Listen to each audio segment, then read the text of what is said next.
నమో మహద్భ్యో ఋషిభ్యో గురుభ్యో నమః. శ్రీకృష్ణమయమైన ఈ సభా సదస్సుకి సవనీయ నమస్సులు సమర్పణ చేసుకుంటూ, ప్రకాశ్యతే క్వాపి పాత్రే అన్నాడు నారద మహర్షి. కర్మలు అనుష్ఠానాలు, దీపాలు పెడితే పుణ్యాలు వస్తాయి, పూర్లు దండాలు పెడితే మరిన్ని వస్తాయి. ఈ మాటలు దాటిపోయినటువంటి ఒకానొక అద్భుతమైన ప్రేమరూపమైన భక్తి ఉంది. అయితే అది అందరికీ కలగదట. ప్రకాశ్యతే క్వాపి పాత్రే అన్నాడు, ఏవో కొద్ది మందికో. అలాంటి భక్తి రుచి తెలిసిన వాడికి బృందావనం రుచి తెలుస్తుంది. ఇటీవల మహారాష్ట్రలో జరిగిన ఒక చిన్న సంఘటన. ఒక సామాన్యురాలు, సాధారణంగా భగవద్ అనుగ్రహం వాళ్ళకే ఉంటుందండి. పండితులు అనుకునేవాళ్ళు, సగం సగం చదివి తర్కాలు చేసేవాళ్ళు, వీళ్ళు ఎప్పుడూ భగవద్ అనుగ్రహాన్ని పొందలేరని సవినయంగా దృఢంగా మనవి చేసుకుంటున్నాను. ఇక్కడ అతి సామాన్యురాలు. ఆమెకి నిరంతరం తెలిసింది ఒక్కటే, కృష్ణానుస్మరణ, కృష్ణనామం, కృష్ణుని తలంచుకుని పులకించిపోవడం, కృష్ణుని తలంపుతో నయనములు ఆర్ద్రమలవడం. చేస్తున్న పని ఏమిటంటే ఆ ఇంట్లో ఈ ఇంట్లో పాచి పని. మొత్తం కాలనీలో ఆవిడ వాళ్ళందరికీ పనిచేసేది. వారు ఏం చెప్తే అది నవ్వుతూ తృప్తిగా, వాళ్ళు ఇచ్చిన ధనంతో తాను తృప్తిపడింది. ఇంతకంటే అకించనత్వం ఇంకేముంటుందండి ఇక్కడ. ఆ విధంగా ఆమె తృప్తిగా ఉంటూ నిరంతర కృష్ణస్మరణ చేసుకునేది.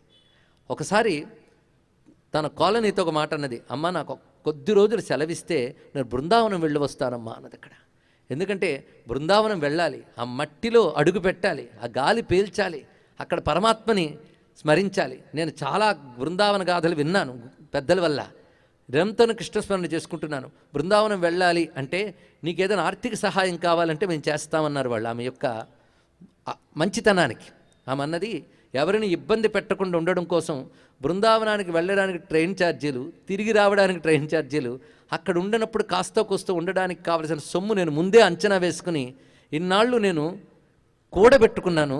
ఆ ధనంతో నేను వెళ్ళబోతున్నానమ్మా, టికెట్ కూడా తీసుకున్నాను, మీరు సెలవిస్తే నేను వెళ్ళొస్తాను అని చెప్తే సరే అని. కానీ మరుసటి రోజు ఆమె చాలా దుఃఖపడుతూ అక్కడికి వాళ్ళ ఇళ్ళకి మళ్ళీ వచ్చింది. ఏమి వాళ్ళు ఊరు వెళ్తానన్నావు రాలేదేమిటి అంటే, నేను దాచిపెట్టుకున్న డబ్బంతా ఎవరో దొంగలాడారమ్మా అని దుఃఖించింది ఆమె. ఇక్కడ మొత్తం దోచుకుపోయింది. ఎంత కూడబెట్టుకుంది పైసా పైసా బృందావనం కోసం. అదండి. అంతేగాని సెలవులు దొరుకుతూ వస్తాం, తీరిక దొరుకుతూ వెళ్తాం, మాకు అన్ని అవకాశాలు ఉంటే కృష్ణుని వింటాం. ఇలాంటి వాళ్ళందరికీ ఎంత కపట భక్తి ఉంది ఈశ్వరుడికి తెలియాలి. ఆ తపన ప్రతి పైసా అలా సమకూర్చుకున్న ఆ తల్లి వెళదామని ప్రయత్నిస్తే మొత్తం దోచుకుపోయారు. అప్పుడు వాళ్ళందరూ ఓదార్చి, నువ్వు దుఃఖపడకు, ఎన్నాళ్ళు సేవ చేసినందుకు మేము లేము, నీకు కావలసిందంతా మేము సమకూర్చుతాం, నీకు మళ్ళీ టికెట్ అవి తీయించేస్తాం, రేపు పొద్దున్న నువ్వురా, నీకు అన్నీ ఏర్పాటు చేస్తామన్నారు. మరుసటి రోజు పొద్దున్న చాలా హుషారుగా వచ్చింది ఆవిడ. వస్తూ, నేను ఇంక వెళ్ళక్కర్లేదు, నాకు మీరు టికెట్ తీయక్కర్లేదు. ఆశ్చర్యపోయారు వాళ్ళందరూ కూడా.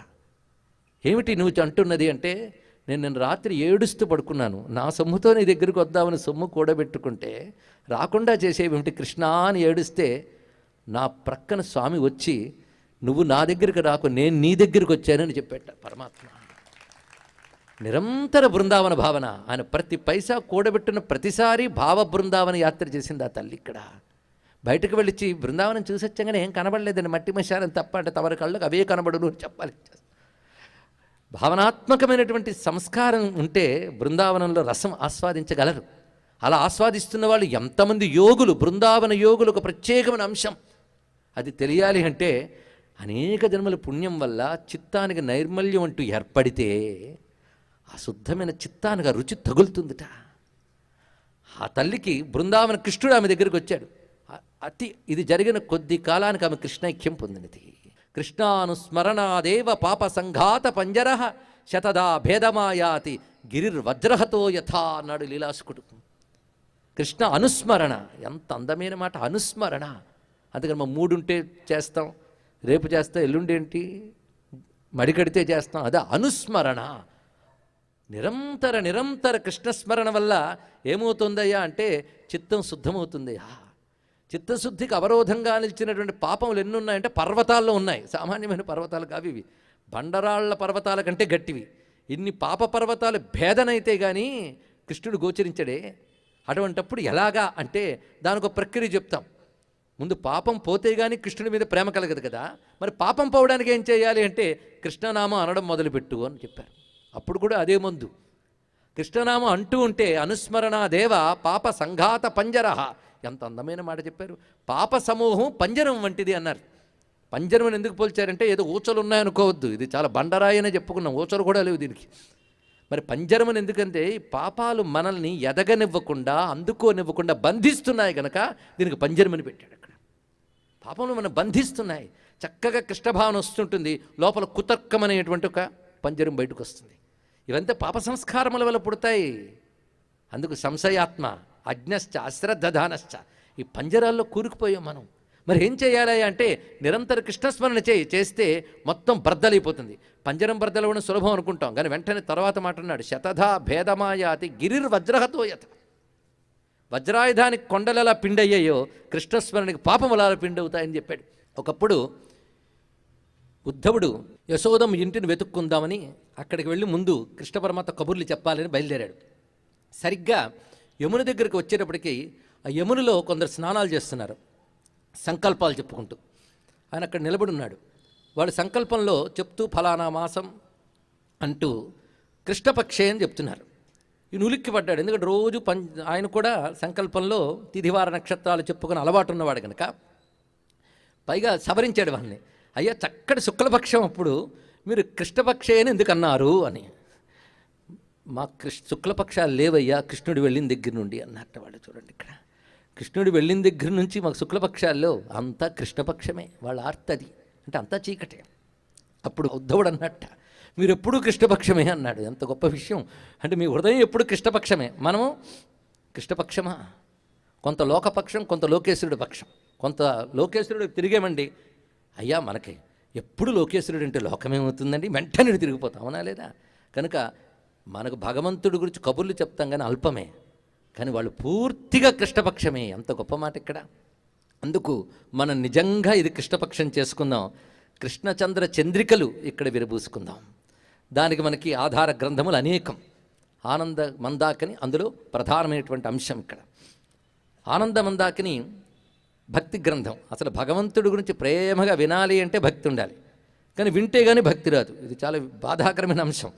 అంటే భక్తి ఏదో ఉందని అనుకుంటున్నాం కనుక ముందు ఏదో వింటే తర్వాత నిజమైన భక్తి ఏదో కలుగుతుంది ఇక్కడ. అందుకే ఇక్కడ కూర్చోనడానికి పనికొచ్చే భక్తి తెచ్చుకున్నాం. కృష్ణుని యందు ఐక్యమయ్యే భక్తి ఆయనే ప్రసాదించాలని ప్రార్థన చేసుకుందాం ఇక్కడ.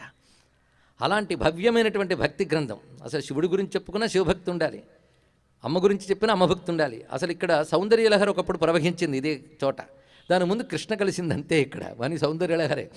సౌందర్యం అంటే ఒక మాట చెప్పుకున్నాం, ఆనందం కలిగించేది అందంగా ఉంటుంది. ఆనందం కలిగించేది అందంగా ఉంటుంది కనుక ఆనందమే సౌందర్యము. ఆనందం ఎవరయ్యా అంటే ఆ చైతన్య స్వరూపుడైన పరమాత్మే ఆనందము. అందుకే సచ్చిత్ ఆనందమే, సచ్చిదానందం ఒక్కటే సౌందర్యం, మిగిలినవన్నీ వికారాలే. కనుక వికారాలను సౌందర్యం చేయాలని ప్రయత్నిస్తూ ఆందోళనతో ఆయువులైపోతున్నాయి, కానీ అసలైన సౌందర్యాన్ని మర్చిపోతున్నాం ఇక్కడ. అసలైన సౌందర్యం చూస్తే మిగిలిన సౌందర్యం కాదని తెలిస్తే ఆ సౌందర్యం నుంచి దూరం చేస్తున్న ఈ సౌందర్యాలు చూడకపోవడమే మంచిది అనిపిస్తుందండి.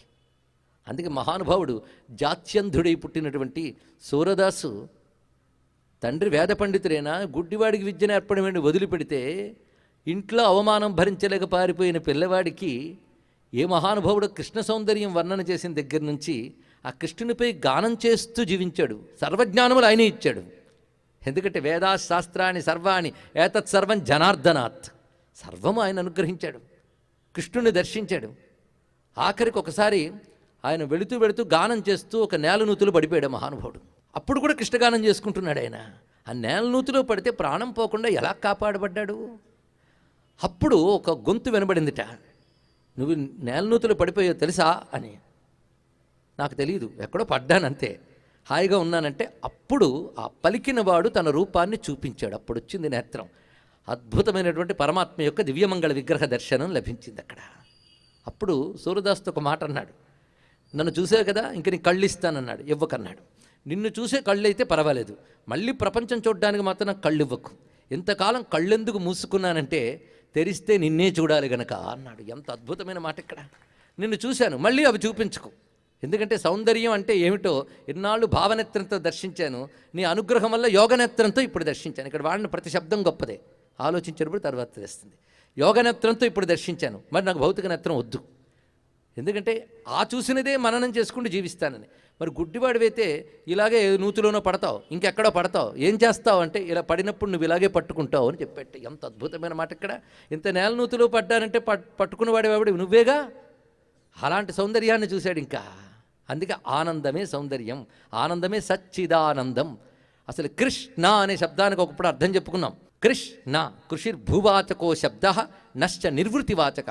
కృష్ అనే శబ్దానికి భూసత్తాయాం అనే ధాతువు ప్రకారంగా సత్ అని పేరు.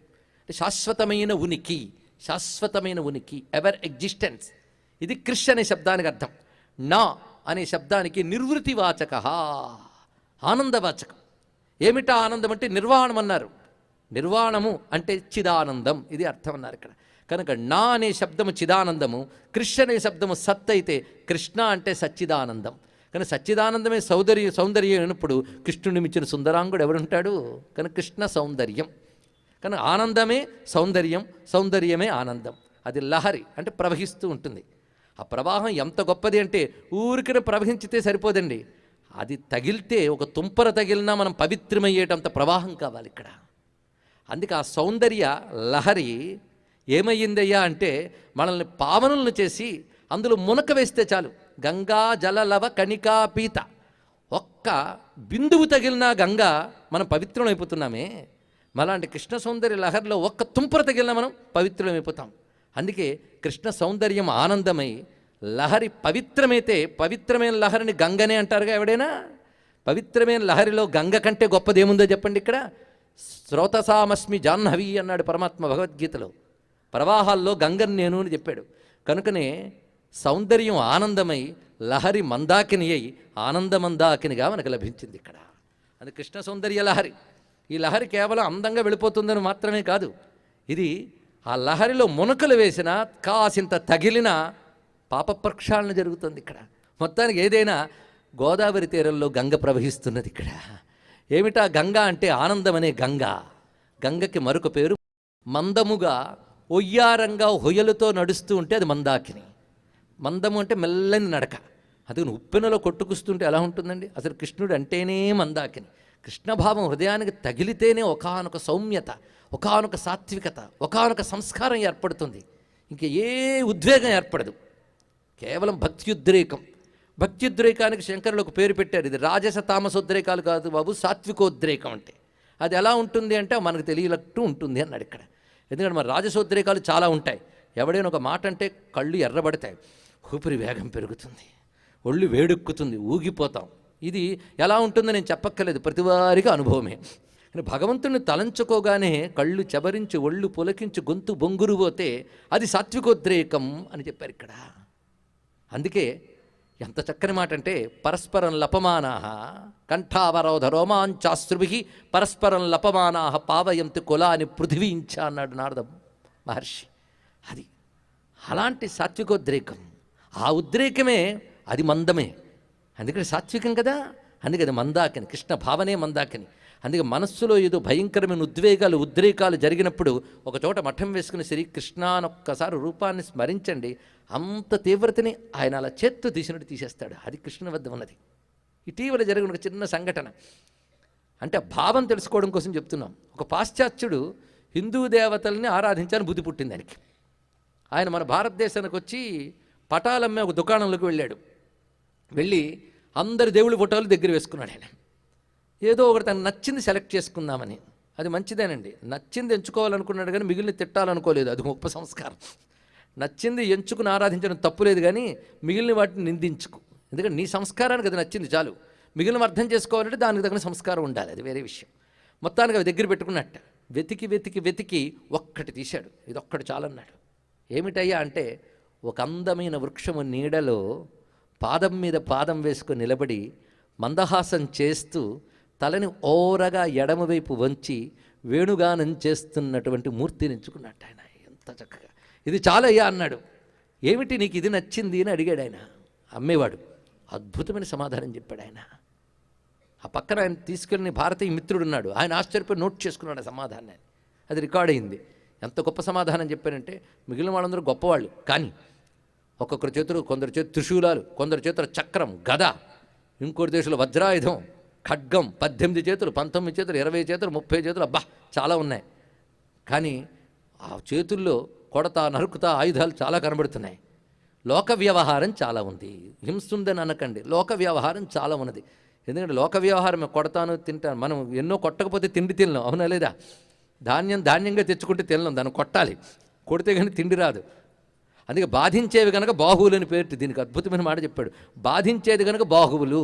బాధించడం అంటే ఏంటో కాదు, ఉన్నదాన్ని ఉన్నట్టు ఉండనివ్వకుండా చేసే పని బాధ. ధాన్యాన్ని తీసుకొచ్చి అలాగే తింటామా మనం? బాధిస్తాం. పండుని తీసుకొచ్చి బాధిస్తాం. ఒక ఆవిడ అసలు కొయ్యకుండా తింటానండి అంత జాలి అందుట, కానీ లోపల కొరుకుతున్నారుగా. కనుక మనం ప్రతిదాన్ని బాధిస్తూనే ఉంటాం. కనుక ఇక్కడ చెప్పడం వెంటనే దీన్ని తీసి నెగిటివ్గా మిగిలిన దేవతల చేతుల్లో ఆయుధాలు ఉంటే వాళ్ళని హింసామూర్తులని చెప్పడం నా ఉద్దేశం కాదు. ఇక్కడ అతని సంస్కారం చూడండి, లోక వ్యవహారం. ఎందుకంటే అధర్మాన్ని శిక్షించడం, ధర్మాన్ని రక్షించడం, ఇదంతా దేని వ్యవహారం? లోక వ్యవహారమే కదా. లోక వ్యవహారం ఉన్నంత కాలం ఇంకా మోక్షం ఎక్కడుంది? వాటిలోని తలమునకలు, అది కూడా అవసరమే. లోక వ్యవహారం ఎవరికి ఉంటుంది? లోకం సృష్టించిన వాడికి ఉంటుంది, దానికి ఎందుకు ఆలోచన? అందుకు లోకం గురించి ఎవ్వరు ఏడవద్దు, అది ఆయన పని. పరిత్రాణాన్ని సాధూనాం వినాశాయ చ దుష్కృతం, ఇన్ని పనులు పెట్టుకున్నాడు కనుక ఆ అసత్పురుషులను కొట్టాలంటే వాళ్ళకి రకరకాల తెలివితేటలు ఉన్నాయి తప్పించుకోవడానికి. అందుకు రకరకాల ఆయుధాలు పట్టుకున్నట్టు ఆయన. ఒక చేత్తో అభయం వరదం పట్టుకున్నాడు, ఎన్ని ఉన్నాయి. ఈయనొక్కడే ఆ వ్యవహారం ఏమీ లేకుండా ఈ వ్యవహారాలన్నీ దాటిపోయిన ఒకానొక స్థితిలో ధర్మము అధర్మము లోకము లోకాతీత గుణాతీత సర్వాతీత అయిన శమాత్మకమైన ఒక స్థితి ఒకటి ఉన్నది. కేవలం సచ్చిదానందమైన ఒకానొక స్థితి. ఆ స్థితిని మాత్రమే తెలియజేస్తూ ఒక అద్భుతమైన నాదమూర్తిగా గోచరిస్తున్న ఈ మూర్తిని చూస్తూ ఉంటే తాదాత్మ్యం చెందాను అన్నాడు. అతడు ఏ దేశంలో పుడితే ఏముందండి, కృష్ణానుగ్రహం పొందగలిగే సంస్కారం గత జన్మల పుణ్యాల వల్ల లభించింది ఆయనకి. ఇక్కడ అలాంటి మూర్తి నేను ఎంపిక చేసుకున్నాడు. అలాగా ఆ కృష్ణుని యొక్క ఆ రూపాన్ని తలంచుకుంటే చాలు. మహానుభావుడు లీలాసుకుడు ఒక్క మాట అంటాడు, ప్రాణప్రయాణ సమయే మమ సన్నిధత్తాం. ఏమిటయ్యా అంటే, వేణువును మ్రోగిస్తూ కళ్ళు అరమోడ్చి మందహాసం చేస్తున్నటువంటి నీ దివ్యమంగళ విగ్రహము నా ప్రాణప్రయాణ సమయంలో నాకు స్ఫురించుగాక. ఇంకేం కావాలండి? ఇంకా అది అప్పుడు స్ఫురించాలంటే ఇప్పటి నుంచి ఎప్పుడూ ఉండాలి. అంతకాలే చ మామేవ స్మరణ్ముక్త్వా కళేవరం. ఆ చా మర్చిపోయారు చాలామంది. అంతకాలే అని అంటున్నారు. చనిపోయేటప్పుడు గుర్తు తెచ్చుకుంటే చాలు కాదు, చనిపోయినప్పుడు కూడా అది చాలా విషయం అండి. ఎందుకంటే ఎంత భక్తుడికైనా లోకంలో ఒక చిన్న ప్రమాదం జరిగితే చాలు అంత భగవంతుడి పక్కన పోతుంటాడు. మనం చూడండి ఇక్కడ ఒకరోజు చూస్తే వాళ్ళ కన్నీళ్ళు, వాళ్ళ భక్తి, వాళ్ళ గీతం చూస్తే అబ్బో ఎంత భక్తులు అంటాం. చిన్న అసౌకర్యం ఏర్పడితే వాళ్ళకి ఎంత చికాకు కనబడుతుందా. అంతకంటే గొప్ప చికాకు మరణ సమయంలో ఉంటుంది. ఆ అవస్థ సామాన్యం కాదు. శరీరం అవశమైపోతూ ఉంటుంది. ప్రాణానాం గ్రంథిరశిరుద్రోమా విశాంతగా అన్నట్టుగా ప్రాణగ్రంథులు విడిపోతూ ఉంటాయి. అలాంటి వేదన సమయంలో భగవంతుడు గుర్తు రావడం అనేది సామాన్యమైన అంశం కాదు. అప్పుడు మన మనస్సే మన వశంలో ఉండదు, ఇంకా గుర్తు ఎక్కడొస్తుంది అక్కడ? అందుకు నా వశంలో ఉన్నంతకాలం నేను స్మరిస్తాను, నా వశం తప్పిన సమయంలో నువ్వే నాకు సాక్షాత్కరించాలయ్యా అన్నాడు. ఎంత అందమైన మాట ఇక్కడ. అప్పుడు సాక్షాత్కరించవలసిన మూర్తిని ఈరోజు ప్రథమ దివసంలో ప్రతిష్ఠ చేసుకున్నాం. సౌందర్యలహరి అని ఎందుకు పేరు పెట్టుకున్నామయ్యా అంటే, చమత్కారం ఏం కాదండి, శాస్త్రం. సౌందర్యలహరి అనే మాటలు ఏం చెప్పుకున్నా, అమ్మవారి యొక్క శిరస్సు నుంచి పాదముల వరకు ప్రత్యంగ వర్ణనని సౌందర్యలహరి అన్నాం. అలాగే కృష్ణుని యొక్క దివ్య సౌందర్యాన్ని శిరస్సు నుంచి పాదం వరకు వర్ణించేటువంటి గ్రంథాన్ని సౌందర్యలహరికి ఏమంటారు? ఆ గ్రంథమే ఆనంద మందాకిని, అందుకే దాన్ని సౌందర్యలహరి అన్నాం. అక్కడ కృష్ణుని పాదాల నుంచి శిరస్సు వరకు వర్ణించిన గ్రంథం ఇది. అంటే రూపం.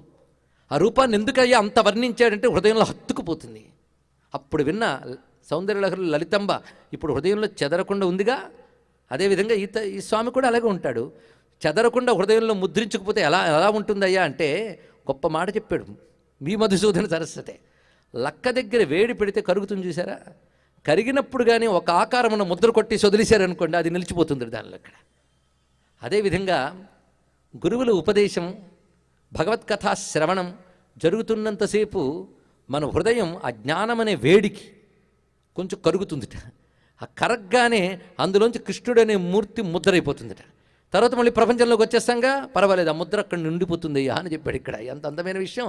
అందుకే ఇది కృష్ణాకార వృత్తి అని ఒక మాట చెప్పాడు. ఉపనిషత్తుల్లో బ్రహ్మాకార వృత్తి అనే దాన్ని భక్తిలో కృష్ణాకార వృత్తి అని చెప్పాడు. అసలు భక్తి అంటే ఏమిటో అద్భుతంగా చెప్పిన మహానుభావుడు మధుసూదన సరస్వతి, సామాన్యం కాదు ఇక్కడ. అలాగా మనం హృదయం కృష్ణాకార వృత్తి అయిపోవాలి. అంటే ఇప్పుడు వింటున్నంతసేపు కరిగిపోయాక ఆ రూపం ముద్రించుకుపోయి మళ్ళీ రేపు ఉదయం నుంచి ఇవాళ ముఖం వర్ణించారు, పాదం వరకు పూర్తి కాలేదు అంటూ సాయంత్రం వరకు ముఖం ధ్యానం చేసుకోవచ్చు. కూర్చున్న తర్వాత బాహువులు వస్తాయి. ఆ బాహువుల్ని మళ్ళీ రేపు ఎల్లుండి సాయంత్రం వరకు ధ్యానించాక ఆయన విశాల వక్షస్థలం. మొదటి రోజే ఆయన యొక్క దివ్యమంగళ విగ్రహాన్ని మనం ఫస్ట్ చేసాం. ఎలా ఉన్నాడు అంటే యమునా తట నికట స్థిత బృందావన కానని మహారణ్యే. చివరికి ప్రతిష్ఠ చేసి వెళదాం, ఇక్కడి నుంచి వదలం. ఆ యమునా తటంలో బృందావనంలో అద్భుతమైన కల్పవృక్ష నీడలో నిలబడి ఉన్న కృష్ణ పరమాత్మ యొక్క రూపం. ఆ రూపం తలంచుకుంటే ఎవడు నిలవగలడయ్యా బాబు? మీదంతా భక్తి మార్గం అండి. మేము ఈ మధ్య ఉపనిషత్తులు మొదలెట్టాం, అందుకే మీ జ్ఞాన మార్గం. అందుకు మాకు అవన్నీ పట్టమంటే ఈ మధ్య మొదలెట్టారు కనుక మీకు తెలియదండి. అది మొత్తం పూర్తి చేస్తే మళ్ళీ మీ కృష్ణుడిని పట్టుకుంటారని చెప్పాలి. కృష్ణుడి యొక్క మూర్తి ఎంత దివ్యమైనదయ్యా అంటే భక్తిలోనే భగవంతుని మూర్తిని పట్టుకుంటారు అని కొందరు అంటూ ఉంటారు. కానీ జ్ఞాని అయిన వాడు భగవంతుని మూర్తిని మాత్రమే పట్టుకుంటాడు. ఇది తెలుసుకోవాలి. ఇక్కడ జ్ఞానం పండిన వాడికి భగవంతుడు తప్ప మరేది పట్టదు. అందుకే భక్తి జ్ఞానంతో కలిసినప్పుడు పూర్ణమవుతుంది అన్నారు కనుక జ్ఞానభక్తిని పూర్ణభక్తి అంటారు. అందుకే జ్ఞానికి కూడా భక్తుల సరసనే కూర్చోబెట్టాడు పరమాత్మ. ఆర్తో జిజ్ఞాసురర్థార్థి జ్ఞాని చ భరతర్షభ. మనం కోరుకున్న తీర్చాడా దేవుడు, తీర్చలేదా డౌట్. 2-3 రోజులు వెయిట్ చేస్తాం, ఇంకా తీర్చలేదా వదిలేయి. మృక్కిన వరమీని వేల్పు ఉంది కదా ఎలాగో లౌక్యం. ఇలాంటి భక్తులకు భగవంతుడు ఎక్కడ అర్థమవుతాడని నేను వాళ్ళని చాలా చూశాను. కాబట్టి ఆర్తో జిజ్ఞాసురర్థార్థి అయిపోయింది. జ్ఞానీచ ఎంత అద్భుతమైన విషయం. కనుక జ్ఞానంలో భక్తి తప్ప మరేముండదు. అందుకు నిజమైన భక్తుడు, నిజమైన జ్ఞాని జ్ఞానం గొప్పదా భక్తి గొప్పదని వాదించుకున్నారంటే వాళ్ళకి రెండూ లేవని అర్థంట. అది గొప్ప మాట చెప్పాడు ఇక్కడ. అయితే కర్మ మార్గం ఒకటి ఉన్నది, అందులో భక్తి ఉంటుంది. అందుకే పరమాత్మ 2 నిష్ఠలే లోకంలోనే చెప్పాడు. లోకేస్మిన్ ద్విధా నిష్ఠ పురా ప్రోక్త మయానఘ జ్ఞానయోగేణ సాంఖ్యానాం కర్మయోగేణ యోగినాం. ఒక్కసారి ఇది చెప్తున్నవాడు ఎవరు? ఇప్పుడు ఈ శ్లోకం ఎవరు చెప్పారు? కృష్ణుడేగా. వాడి సౌందర్యం మనం చెప్పుకుంటున్నాం. అంటే మన బ్రతుకు బాగుపడాలంటే, మన గీత బాగుండాలంటే గీత కావాలి, అంతే కదా. అందుకు గీత ఇచ్చినవాడు ఎవడు? కృష్ణ పరమాత్మ. కొందరు అంటూ ఉంటారు హిందూ మతానికి భగవద్గీతయే ఆధార గ్రంథం అండి అని. అది సత్యం కాదు, కానీ సత్యం కాదు. భగవద్గీత పుట్టకముందే హిందూ ధర్మం ఉంది, ఇది తెలుసుకోవాలి ఇక్కడ. అంతేగాని ఫలానా గ్రంథం మీద ఆధారపడ్డ గ్రంథాలన్నీ గ్రంథం పుట్టే. కానీ కృష్ణ పరమాత్మ గీత కృష్ణుడు పుట్టకముందున్న జ్ఞానమే. అంటే అప్పుడు మళ్ళీ దానికి బీసీవా ఏడీవా? అసలు కృష్ణుడే ఎప్పటివాడు. మరి బీసీవా ఏడేవా అంటే సృష్టి పుట్టినప్పుడే పుట్టిందయ్యా జ్ఞానం అని చెప్పాడు పరమాత్మ. అందుకే ఇమం వివస్వతే యోగం ప్రోక్తవానహం అవ్యయం. సృష్ట్యాది ఎందు సూర్యుడికి చెప్పానన్నాడు. ఎంత కాదన్నా మనం సూర్యుడి తర్వాతే పుట్టాంగా, అది ఒప్పుకుంటాం కదా. కానీ మనకంటే ఉన్న సూర్యుడికి చెప్పాడు ఆయన. అది జ్ఞానం అంటే. సృష్టి ఎంత ప్రాచీనమో అంత ప్రాచీనమైన సనాతన ధర్మానికి వారసులమని గర్వించాలి మనం ఇక్కడ. అలాంటి సనాతన ధర్మాన్ని కృష్ణ పరమాత్మ అది వేదముల యందు, పురాణముల యందు, ఉపనిషత్తుల యందు, యోగశాస్త్రముల యందు బహువిధములుగా వ్యాప్తమై రకరకాల జీవస్థాయిలకి వాళ్ళ యొక్క బుద్ధి స్థాయిలకి అనుగుణమైనటువంటి మార్గములుగా, ఒకే లక్ష్యాన్ని చేరడానికి వారి జీవ సంస్కారాలకు అనుగుణమైన మార్గములుగా ఋషుల ద్వారా వేదముల నుంచి, శాస్త్రముల నుంచి, పురాణాదుల నుంచి పల్లవించి వికసించి వ్యాపించినటువంటి వివిధ మార్గ సమాయుక్తమైన ఏ సనాతన ధర్మం ఉందో దాన్నంతటి ఏకత్రం చేసి బోధించాడు పరమాత్మ భగవద్గీత రూపంలో. మొట్టమొదట సూర్యభగవానుడికి చెప్పిన నారాయణుడే కృష్ణుడే మళ్ళీ బోధించాడు గనక కృష్ణుడే ఆదిగురువు. అందుకే నారాయణ సమారంభం అనవలసినదే, ఆయనే ఆదిగురువు. ఆదిగురువు పరమాత్మ భగవద్గీత చెప్తున్నాడు అంటే కృష్ణ సుందరులకు ఇప్పుడే ప్రారంభమైపోయింది. అప్పుడు రెండవ కృష్ణుడు వచ్చేసాడు. నేను నాటకాల భాషలో చెప్పట్లేదు. ఆ కృష్ణుడే ఈ కృష్ణుడు. మొదటి కృష్ణుడు వేణునాద వినోదుడు, ఈ కృష్ణుడు కొరడా పట్టుకుని జలిపించేవాడు. ఆయనకి ఎంత తేడా అండి. ఆయన సమ్మోహనం చేస్తాడు, ఈయన జాగృతం చేస్తున్నాడు. రెండూ కావాలి. ఎందుకంటే నిద్రపోతే మేల్కొనడం ఒకటి ఉన్నది, నిద్రలో బాగా సమ్మోహనం, ఏమీ తెలియదు, అవునా లేదా? నిద్రలో మైమరపు ఉంటుంది, సమాధి స్థితిలో మైమరపు ఉంటుంది. రెండూ చాలా గొప్పదే. సమాధి స్థితిలో ఉన్నవాడికి చుట్టూ ఏం జరుగుతుందో తెలియదు. రామకృష్ణ పరమహంస సమాధిలోకి వెళ్ళిపోతే 15 రోజుల తర్వాత కానీ బయటికి రాలేదట మహానుభావుడు. ఒక్క నిమిషం ఉండండి సమాధిలో, 15 రోజుల తర్వాత కానీ బయటికి రాలేదు మహానుభావుడు. ఇక్కడ ఏమిటా సమాధి స్థితి? అలాంటి సమాధి స్థితి కొందరు గాఢ నిద్రలో అనుభవిస్తుంటారట. నిద్రా సమాధి స్థితి వీళ్ళకి అదే. కానీ సమాధి స్థితి అంటే మైమరపు అనేటువంటిది పూర్తి బ్రహ్మానుభవంలోకి వెళ్ళిపోయిన వాడికి ఇంకా మిథ్య అయిన జగత్ అనేది అక్కడ లేదు కనుక వాడు బ్రహ్మానుభవంలో తాదాత్మ్యం చెందిన సమాధి స్థితి, అది మైమరపే. కానీ కృష్ణ పరమాత్మ ఈ నిద్ర నుంచి లేపి, అంటే ఈ మైమరపు నుంచి లేపి ఆ మైమరపు ఇస్తాట.